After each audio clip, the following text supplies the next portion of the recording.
네, 인사드리겠습니다. 김재창입니다. 네.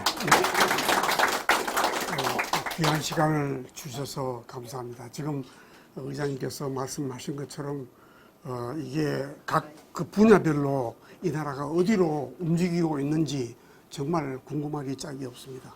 심각한 것 중에 하나가 안보 분야입니다. 이 안보 분야를 어떻게 하려고 하는지 엄청 걱정스럽습니다. 제가 오늘 아침에 대개 몇 개 중요한 포인트를 잡아서 안보 분야는 여기까지 가고 있구나 하는 것을 이해하는 데 도움이 되도록 준비를 하였습니다.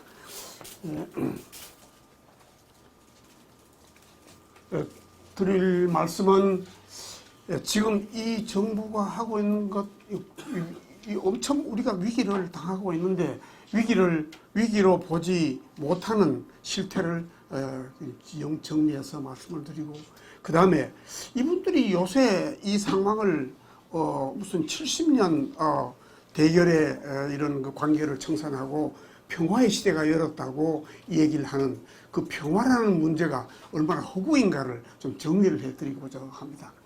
세 번째는 군사 문제인데, 이 연합작전, 우리 지금 한미연합작전으로 이 나라를 지켜왔습니다. 이 연합작전 체제가 과연 내부적으로 기술적으로 어떤 어려움이 있으며 지금 이런 식으로 하면 되는가 하는 문제를 짚고 나가겠습니다. 그 다음에 이게 손자병서를 하나 들고 나갔는데, 이게 전략 4가지 간단히 소개를 하고 넘어가겠습니다. 맨 마지막에 안보 전략과 통일 전략은 정말 중요한 파트입니다. 우리가 북한을 참 잘 모릅니다. 특히 안보 사이드에서 보면은 더 모릅니다. 그래서 이 부분을 짚고 넘어가도록 하겠습니다. 제가 오늘 이 슬라이드를 다 준비 안 했기 때문에 꺼놓고 시작을 하겠습니다.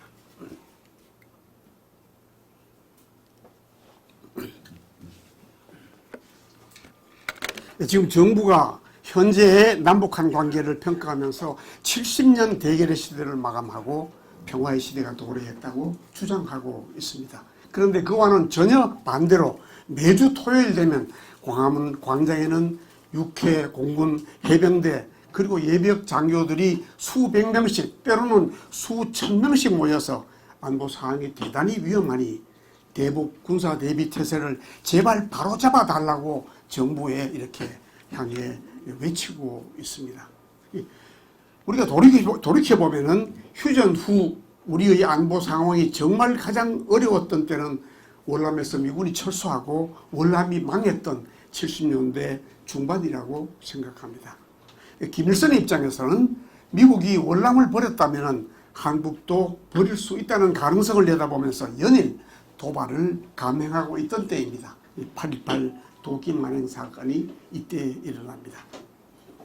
사실 그 상황에서 우리는 모두 무척 긴장하고 있었습니다. 그럼에도 불구하고 그때에는 우리 정부와 국민 그리고 군은 한 마음으로 뭉쳐서 대비태세를 보강하는 데 전념하고 있었습니다. 이게 전략가 손자의 표현에 의하면 이런 것들을 국가의 도라고 얘기하면 길도자 도로 표현합니다. 국가의 도가 확립되어 있었던 때입니다. 그런데 비해 지금 상황은 너무 불안합니다. 정부와 국민과 특히 안보 전문 집단의 상황 인식이 너무 달라서 정작 대비태세에는 힘을 모을 수 없는 안타까운 이런 상황을 개탄하지 않을 수 없습니다. 지난 8월에는 한미연합작전의 실무를 담당했던 장군들이 모두 모여서 북한의 핵 위협이 대단히 심각하니 이 당분간 북한의 완전한 비핵화가 이루어질 때까지 한미연합사의 현재 구조와 현재의 작전 통제 체제를 바꾸지 말고 그대로 유지해 달라는 것과, 그 다음 또 하나는 한미연합군사령부가 이렇게 군사 지휘를 맡고 있기 때문에 국가 통수가 위치하고 있는 서울에 이 연합군사령부를 당분간 그대로 두어야 한다는 내용의 건의서를 청와대에 발송한 바 있습니다. 아직 우리 답을 못 받고 있습니다. 어저께는 국회가 여야 합의하에 북한에 대해 군사적 도발을 중지하라는 경고문을 이렇게 합의해서 발표했다는 내용이 보도되었습니다. 막상 군사 대비 태세를 담당하고 있는 정부는 평화가 같다고 태평하고 있는데 남북한의 군사 상황을 밖에서 보고 있는 국민, 특히 안보 전문 집단들의 상황 판단과 위기의식은 극도로 불안해져서 정부 당국자를 향해 제발 좀 정신 좀 차리라고 외치고 있는 이게 실상입니다. 무엇이 근본적인 문제인지 이제는 좀 알아보아야 할 때가 되었다고 생각합니다. 첫 번째 제목은 위기로 보지 못하는 것이 정말 위기입니다. 우리가 위협을 평가할 때에는 상대방의 의지와 인텐트입니다. 그리고 동시에 능력, 캐파빌리티를 같이 평가하고 있습니다. 그런데 일반적으로 상대방의 의지를 객관적으로 평가한다는 것은 대단히 어려운 일입니다. 그렇기 때문에 위협을 평가하는 지배적 요소는 상대방의 능력을 객관적으로 평가하는 것이 우리의 오랜 경험에서 얻어온 정석 중의 정석입니다. 북한이 핵실험을 6차례나 실시하였습니다. 그 능력을 이렇게 현실적으로 냉철하게 평가해야 합니다. 그것은 실제적으로 북한이 서울을 포함해서 우리나라의 한 10개 도시 정도를 1945년 일본 후 히로시마 같이 동시에 파괴할 수 있는 수준의 능력을 이미 확보하였다는 것을 의미합니다. 아직은 아니지만은 머지않아 북한은 핵탄두를 ICBM이나 SLBM에 실어서 미국 본토를 가격할 수 있는 능력을 확보하게 된다고 저는 보고 있습니다. 남북분단 70년 역사 속에서 이렇게 엄청난 위협을 당한 적은 없었습니다. 우리는 이 위기를 정말 냉철하게 판단하고 그리고 현실적으로 대책을 강구해야 할 때입니다. 예.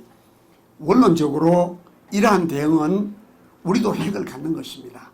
그러나 그것은 핵 확산을 반대하는 국제사회와 정면으로 대항해야 하기 때문에 추진하기가 대단히 어렵습니다. 아마 현실적으로 불가능하다고 생각됩니다.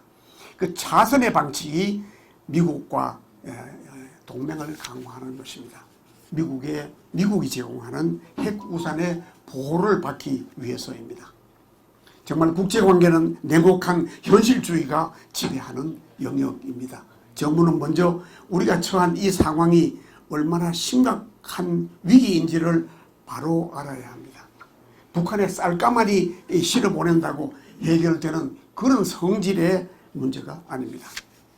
지금은 우선 한미동맹을 강화하고 연합작전 대비태세를 보강할 때입니다. 그래서 예비역 장교들이 저렇게 발을 동동 구르면서 광화문에 뛰어나갔다고 생각합니다. 둘째는 평화는 전쟁을 억제하거나 전쟁에서 이겨야 얻을 수 있는 아웃풋입니다. 전쟁을 억제할 수 있는 힘은 근본적으로 보복 능력입니다. 적이 무서워할 만큼 엄청난 보복 능력을 확보하였다는 것이 적이 전쟁을 도발할 수 없도록 강요하는 방법입니다. 북한은 지금까지 끈질기게 무력 통일 노선을 걸어왔습니다. 그래서 사실상 우리 국군보다 늘 규모가 크게 그리고 공세적인 군사력을 확보하고 유지해 왔습니다. 그럼에도 불구하고 휴전 후 지금까지 북한이 전면적인 전쟁을 도발하지 못한 것은 우리의 그 억제 전략이 주요했기 때문이라고 설명할 수 있습니다. 우리는 지금 GNP 한 3% 미만의 국방비를 쓰고 있습니다. 그럼에도 불구하고 정쟁 억제에 성공했다는 것은 그런 그 비결은 한미 동맹이었다고 생각합니다. 우리가 정말 우리 혼자 힘으로 이 엄청난 위기를 우리 힘으로만 하려 했다면 적어도 10% 정도의 예산을 썼어야 되었다고 생각합니다. 그리고 2년 몇 개월 복무, 1년 몇 개월 복무 이걸로 대체할 수 있는 그런 성질이 아닙니다. 왜냐하면 북한은 지금 총동원해서 70년 동안 일관되게 대남 무력적과 통일을 추진하고 있기 때문입니다. 중요한 것은 북한으로 하여금 만약 전쟁을 도발하면 엄청난 보복을 받아서 아예 너희가 패망에 이르게 된다는 사실을 알게 해주는 것입니다. 그것이 한미동맹의 의지와 한미연합군의 능력을 확실하게 보여주는 방법입니다. 그래서 우리가 그냥 비슷하게 해볼 만하다 이렇게 해서는 전쟁 이렇게 억제가 되지 않습니다. 너 전쟁 일으키면 정말 박살난다 하는 것을 질적으로 양쪽으로 보여주는 것이 최선의 방법입니다. 1971년 미 7사단이 우리 전방에서 이렇게 철수한 후에 전선은 모두 한국군이 맡아 지키고 있습니다. 한반도에 7사단 나간 다음에 한반도에 주둔했던 미군의 규모는 그저 한 3, 4만 명, 지상군 1개 사단 마이너스 그리고 뭐 해공군 일부가 주둔했다고 볼 수 있습니다. 만약에 이렇게 현존하고 있는 미군과 한국군 부대를 합해서 그 능력만으로 계산했다면 북한은 한번 해볼 만하다고 판단하였을 것입니다. 우리가 염려하는 것은 만약에 북한이 한미 양국 정부의 의지를 오판하거나 또 유사시 증원군의 능력을 의심하게 되면 북한이 오산할 수도 있고 그 결과 전쟁 억제에 실패할 수도 있다는 것입니다. 그래서 한미 양국은 사실상 두 가지 중요한 이야기를 꾸준히 해왔다고 볼 수 있습니다. 하나는 한미 양국 정부가 연합방위 의지를 확인해 주는 일을 꾸준히 한 것을 여러 번 보았을 것입니다. 다른 하나는 한미 양국 군이 훈련이나 연습을 통해서 실제로 연합방위 능력을 충분히 갖고 있다는 사실을 공개적으로 보여주는 일입니다. 의지를 표명하고 능력을 보여주고 하는 것이 전쟁을 억제했던 수단이었습니다. 71년 봄 전망에 배치되었던 미군을 철수하여 본토로 복귀하는 과정에 엄청난 부대 이동이 있었습니다. 그때에는 아직 한미연합사가 창설되지 이전이어서 유엔사가 작전을 통제하고 있었습니다. 중요한 것은 한반도에서 미군 사단이 철수한다는 사실에 대해서 북한이 오판하지 않도록 조치를 취하는 것이었습니다. 그때 우리는 그 대형 수송기 C-141을 동원해서 미 본토에 있는 82 공정사단의 일부를 논스톱으로 태평양을 건너서 오선 북방에 전개하는 그때 프리덤 볼트라는 훈련을 실시한 것입니다. 이 훈련 자체도 의미가 있었지만은 유사시 신속하게 지상군을 전개할 수 있고 또 전개하겠다는 의지를 과시했던 훈련이었습니다. 이런 것들이 모두 전쟁을 억제했던 수단들입니다. 그런데 근래 몇 가지 변화가 우리를 무척 긴장하게 만들고 있습니다. 트럼프 대통령이 연합훈련 무용론을 주장하였습니다. 공개적으로 주장하였습니다. 그럼 또 주한미군 철수 가능성도 언급하였습니다. 북한이 핵실험을 했음에도 불구하고 한미 양국은 변함없이 대비태세를 유지하고 있다는 동맹의 의지와 능력을 보여줘야 할 이 시점에 오히려 북한이 오판할 수 있는 오해의 소지를 제공했다는 점에서 우리는 우려하지 않을 수 없습니다. 한국 정부의 대응은 더 걱정스럽습니다. 현재 연합사의 구조를 지금 하고 있는 연합사의 구조를 바꾸어서 한국군 장군이 지휘하는 사령부로 만들겠다는 것입니다. 어떤 정치 지도자는 국군이 엄청난 예산을 쓰면서 아직도 미국 사람들 바짓가랑이나 붙들고 다니고 있는데 자존심도 없느냐고 질책을 한 적이 있습니다. 또 어떤 정치 지도자는 연합사를 한국군이 지휘를 하게 되면 더 업그레이드 된다고 지금 주장하고 있습니다.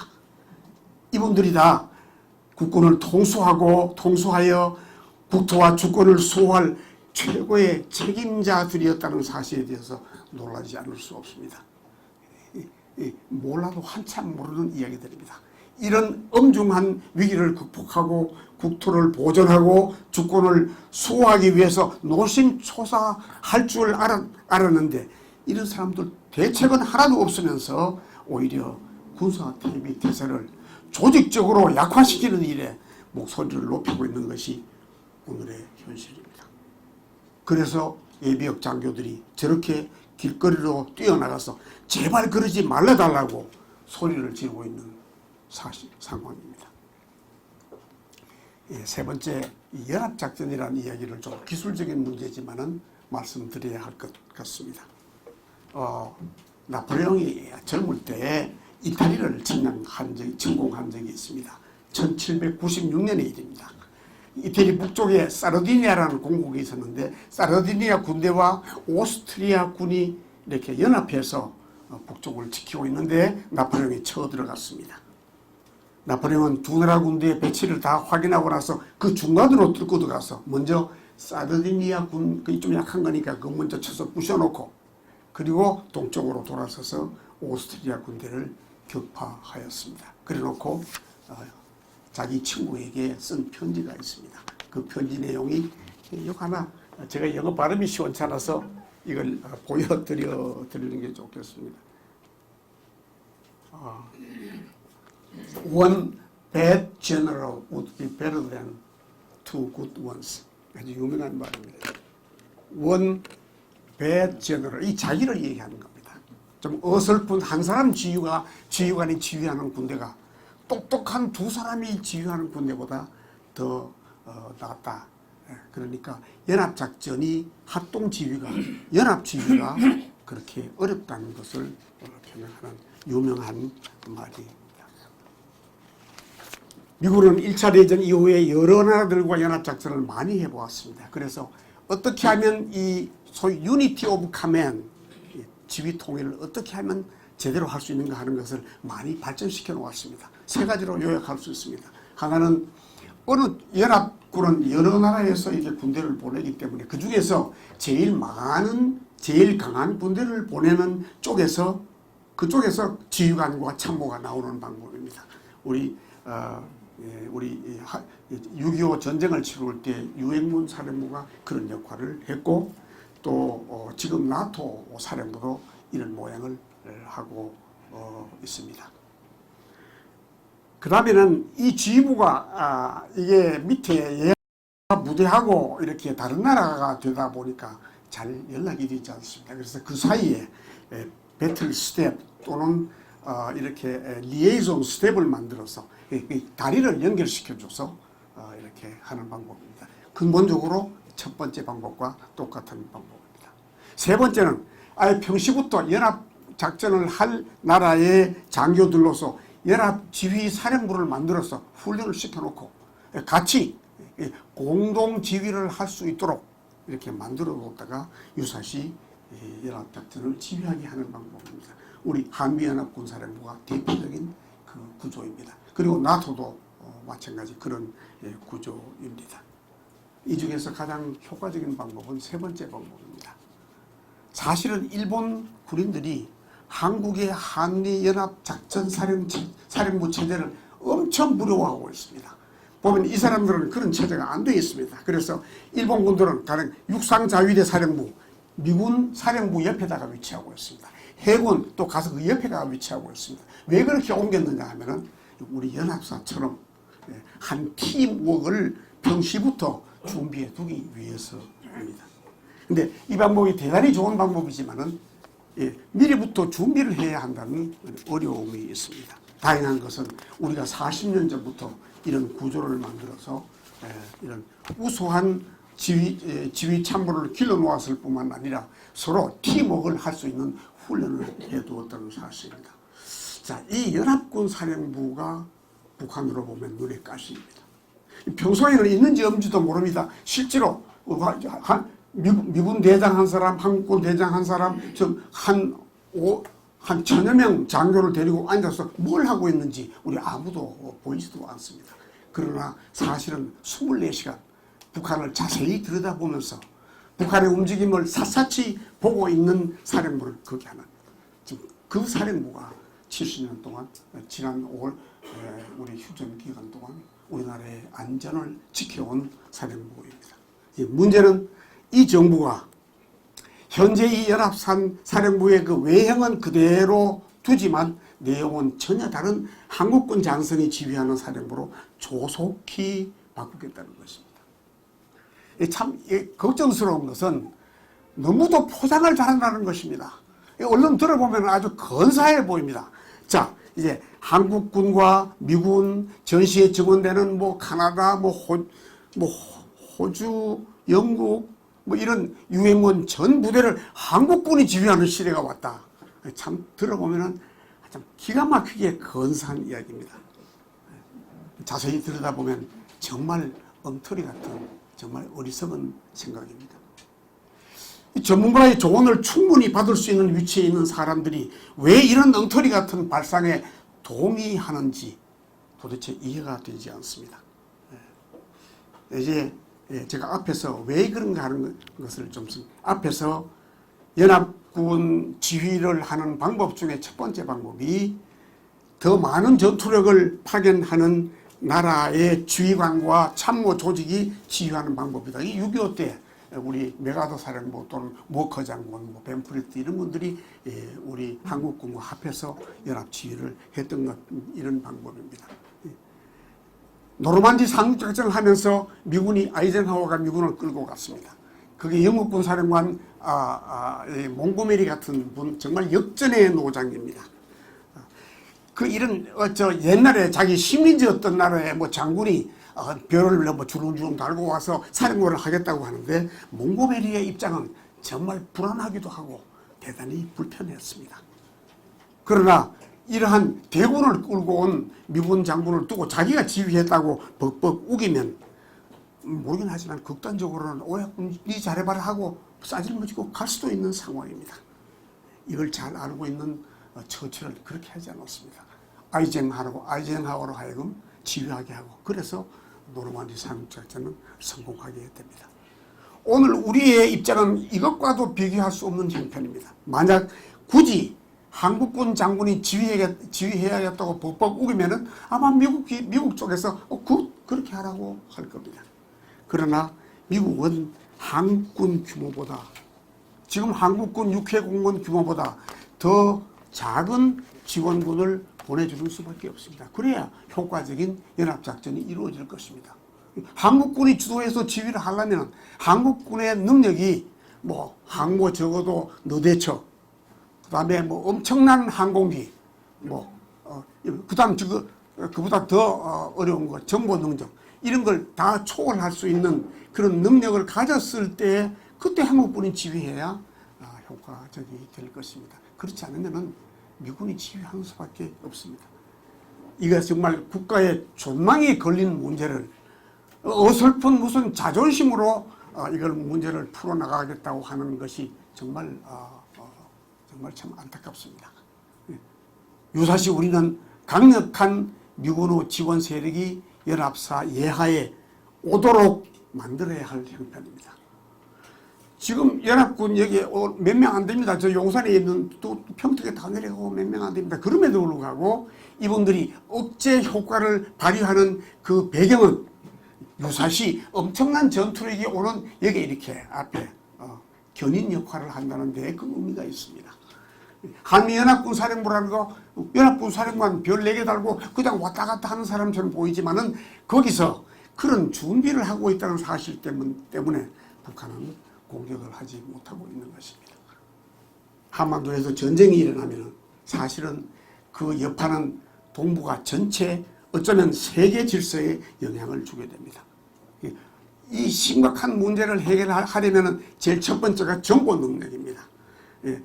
지금 중국은 어떻게 움직이며 소련은 어떻게 움직이며 미국의 항모는 어디 가 있고 그 다음에 잠수함은 어디에 있다는 이 정보 능력이 이런 중요한 문제를 관리하고 그리고 때로는 억제하고 때로는 조종할 수 있는 능력인데 지금 그냥 이렇게 비행기 몇 대 왔다 갔다 하는 거로 생각해서는 큰 오산입니다. 그래서 생각해보면 만약 6.25 때 지금처럼 이렇게 발달된 미군의 정보 능력을 가졌다면 중공군이 저 남쪽에서 만주로 재배치되는 것도 보았을 것이고 어쩌면 모택동과 스타린이 이렇게 가라 못 가겠다 뭘 주라 못 주겠다 하고 딜하는 것도 우리가 알았을 것입니다. 이런 배경을 생각하면서 우리는 전장에서 정보 능력의 중요성을 다시 한번 깨달아야 합니다. 전략가 손재가 가르쳐준 대로 이 문제는 정말 국가 존망의 문제입니다. 그런데 연합사를 해체하는 문제를 정시작전권 환수라는 용어로 포장해서 몇몇 정치 지도자들이 끈질기게 추진하고 있는 데 대해서 이분들이 과연 누구의 조언을 받아 이런 일을 하고 있는지 또 그 내용이라도 정말 파악하고 결심한 것인지 파악하고 있는 것인지 정말 이해하기가 어렵습니다. 지금 미국 측 공식 견해는 이렇습니다. 한국군이 더 많은 역할을 담당하겠다고 하는 것은 그거 환영할 만한 일이다. 연합작전을 지휘 통제할 능력을 확보한 조건 하에 그 후에 체제를 바꾸는 것이 좋겠다. 이렇게 표현하고 있습니다. 한국군이 연합작전 지휘를 지휘하고 통제할 수 있는 그런 능력을 확보했을 때 이건 한국군이 지휘하는 거 바람직하다. 이런 입장입니다. 그럼 무슨 이야기입니까? 우리가 핵을 가졌습니까? 정보를 가졌습니까? 대통령만 맞더라. 미국 사람 바지가랑이 붙들고 다닌다 할 정도로 사실 어떤 부분에는 전적으로 미군에 의존하고 있는 부분도 있습니다. 여기 조금 제가 시간을 써야겠습니다. 한국군 많이 컸습니다. 우리 혼자 싸워서 북한의 재래식 군대 이길 수 있습니다. 싸워서 이기려면 사실은 저보고 언제 공격을 하여 평양을 확보하라 라는 현역대의 명령을 받았다면 저는 할 수 있었다고 생각합니다. 근데 이 막는 것이 치는 것보다 훨씬 더 힘듭니다. 치는 사람은 자기가 시간과 장소를 선택해서 공격하지만 막는 사람은 전부 다 막고 있어야 합니다. 그리고 24시간 지켜야 합니다. 그리고 사실 그보다 더 중요한 것은 우리는 전쟁을 막는 것이, 전쟁을 억제하는 것이 더 중요했기 때문에 이게 미국 사람 바지가랑이를 붙들 수밖에 없었습니다. 그리고 또 고맙게도 미국이 여기서 우리를 그렇게 도와주었습니다. 지금 한미연합군사령부를 이렇게 굳이 붙들려 하는 예비역 장성들의 뜻은 그렇게 비겁해서가 아닙니다. 여기 지금 이 시점에서 우리가 더 잘할 때까지 전쟁을 억제하고 만약에 전쟁이 일어나면 정말 북한을 그냥 그 북한의 존재를 없애버리겠다 하는 이런 의지와 능력을 보여주기 위해서 한미연합군사령부가 필요한 것이지 비겁해서 그런 것도 아닙니다. 이걸 왜 이렇게 하는지, 왜 연합사를 없애려고 하는지 이것은 도저히 이해가 가지 않는 부분입니다. 그 다음에 네 번째 제가 드릴 말씀은 군사 전략 이야기를 조금 해야겠습니다.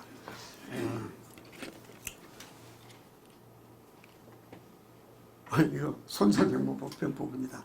손자가 4가지 전략을 가르쳐 주었습니다. 하나는 벌모 그런 겁니다. 상대방의 전쟁 수행 의지를 잘라버리라. 그거 부셔버려라. 벌모하라는 겁니다. 아마 상대방의 계략을 다 알고 있어서 그 계략을 부셔버리면은 아예 전쟁을 시작하지 않고도 이길 수 있을 것입니다.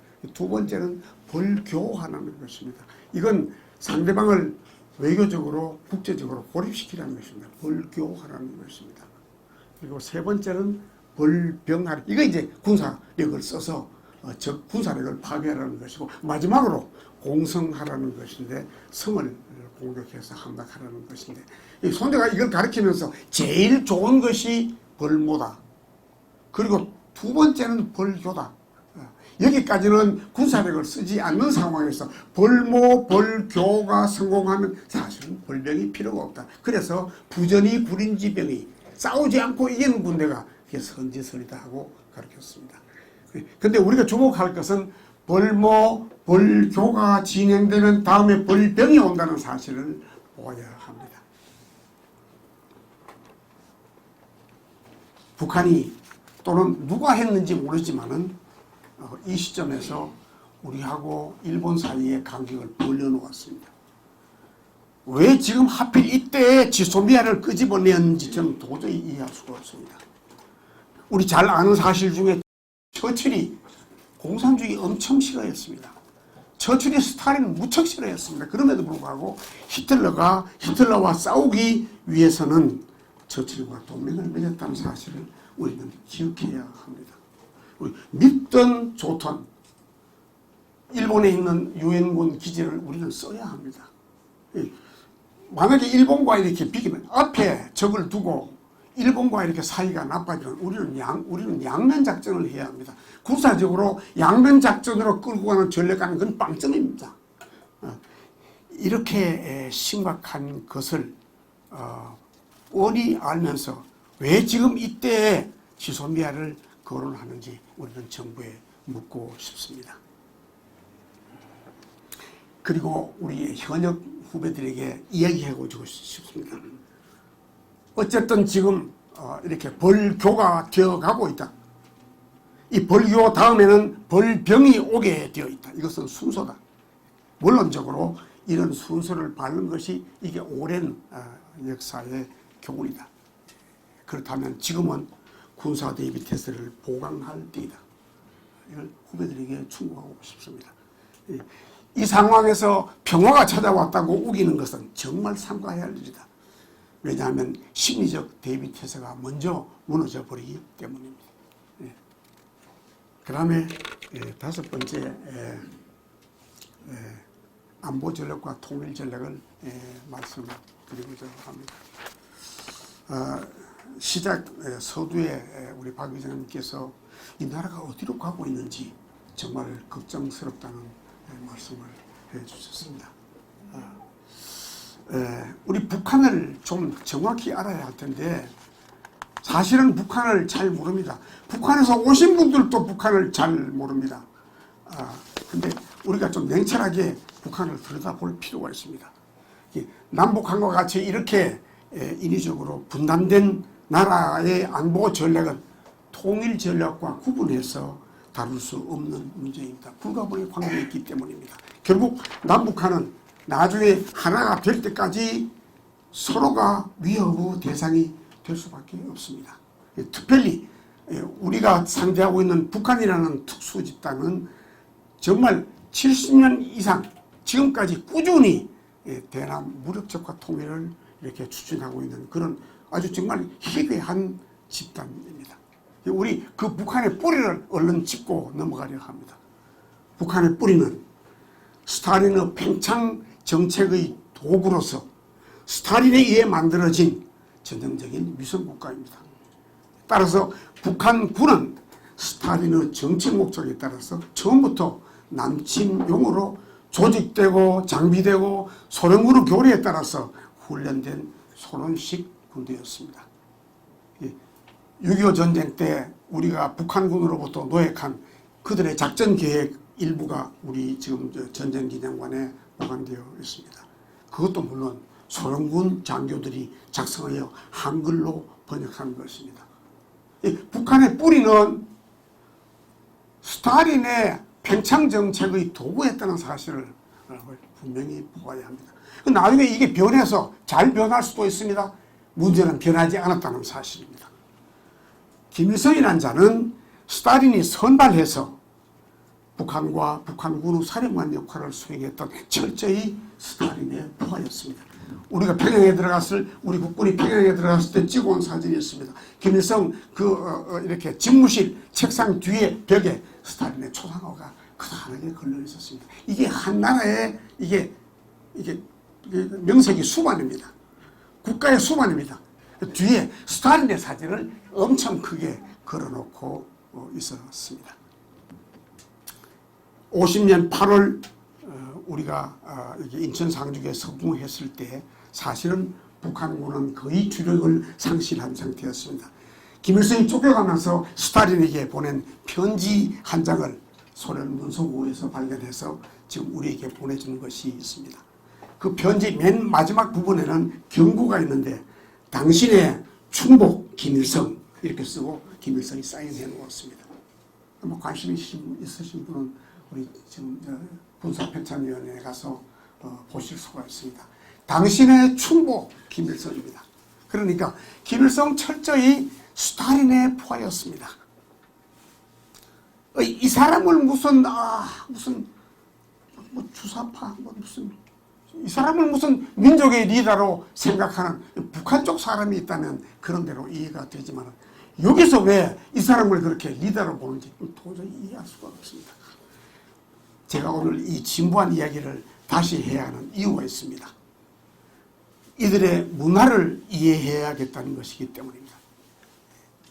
53년 5월 달에 전쟁이 한창 치르고 있을 때 스탈린은 세상을 떠나게 됩니다. 사실은 스탈린이 죽고 난 이후에 휴전협정이 급무사를 타서 7월 27일 날 휴전협정이 타결되었습니다. 2차 대전에 참가했던 승전국이 사실은 세계 우리 자유세계에서는 물론 공산권에서도 마찬가지로 당시로서는 첨단 무기를 동원해서 3년 동안이라 정말 피나게 싸웠던 전쟁이었는데 이 전쟁은 승자도 패자도 없이 일단 교전 상태를 중지하는 것으로 끝을 맺었습니다. 참전국 대부분이 남북한의 이 분단 문제를 전쟁을 통해서 해결하는 것이 불가능하다는 것을 인식했기 때문입니다.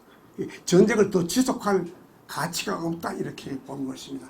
사실은 휴전협정을 보면서 저는 사실은 이 휴전협정에 포함된 그 쓰이지 않는 내용은 이 전쟁을 일으키는 그 발상 자체가 무모했다는 그런 함축된 의미를 갖고 있다고 저는 보고 있습니다. 근데 스탈린이 죽고 없는 상황에서 전쟁을 일으켰던 전범으로 유일하게 살아남은 사람은 김일성이었습니다. 불행했던 것은 그가 전후에도 북한의 통치자로 남아서 북한을 이끌어갔다는 사실입니다. 그가 스탈린의 충복으로 전쟁을 시작했을 때 그가 받았던 임무가 있습니다. 미션이 있습니다. 그 임무가 결국 남한을 군사력으로 석권하는 것입니다. 소련군 지휘하에 소련군의 백업을 받으면서 남한을 군사적으로 이렇게 석권하라는 것이었습니다. 그 임무가 전후에 북한의 국가 목표가 되었다는 사실입니다.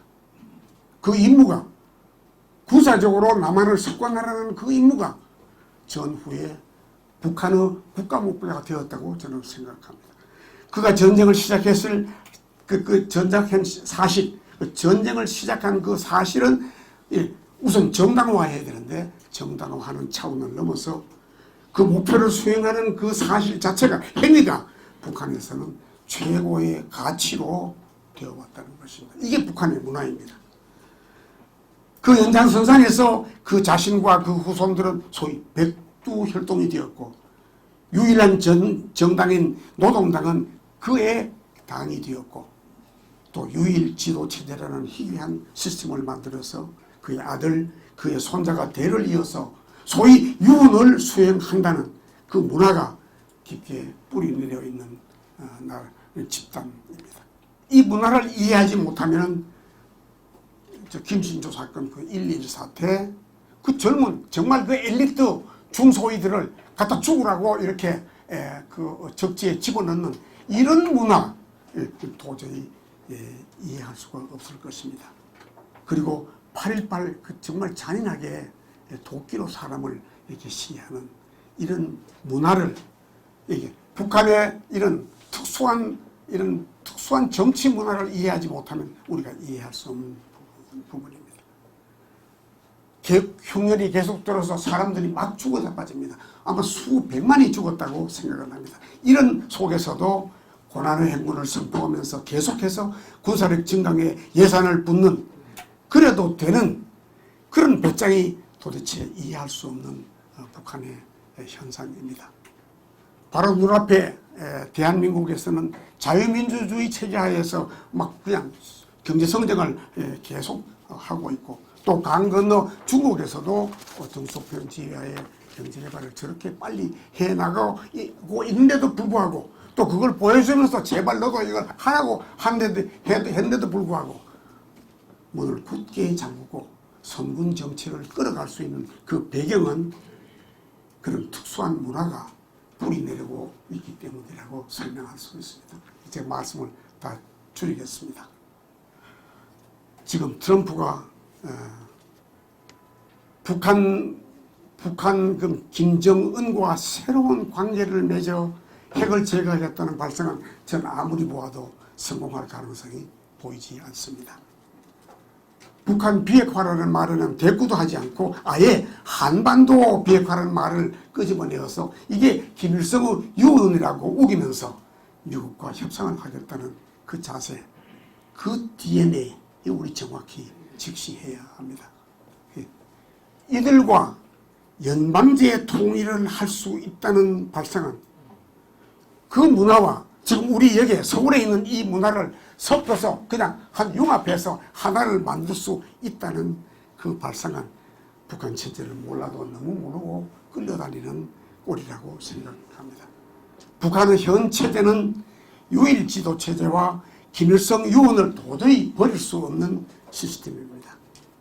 이 체제와 자유민주 체제 사이에 상당한 공통점이 있다는 설명은 북한의 문화와 그 근본을 모르고 하는 말입니다.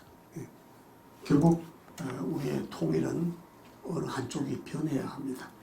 어떤 형태로든 간에 평양이 변하여 서울처럼 되면 우리는 번영의 길을 걸을 것입니다. 소위 대박이 터질 것입니다. 그러나 반대로 서울이 변해서 평양처럼 되면 우리의 민족사는 나락으로 떨어지게 될 것입니다. 말씀을 여기서 끝내겠습니다.